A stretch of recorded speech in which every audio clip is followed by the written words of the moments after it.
Yan, after 10, 11, 4 hours, I am done. Nilipat ko na po dito yung aking kwarto.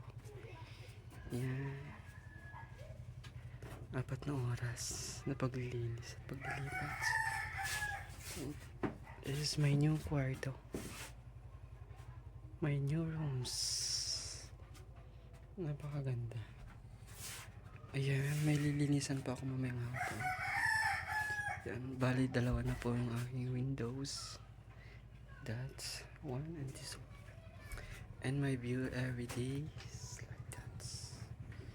Yan. And dito naman is a river. Yan po yung ilog.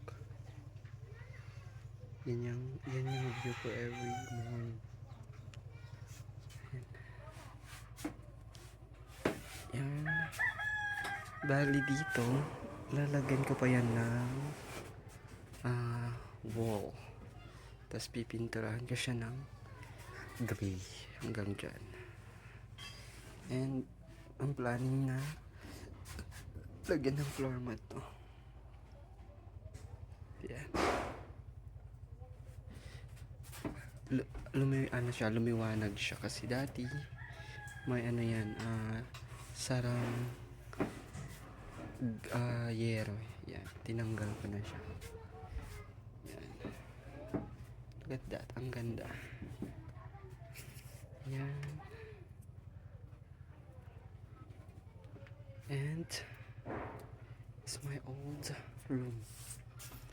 And kung makita natin, yan yung mga dinikit ko. Yan. And this is my new room.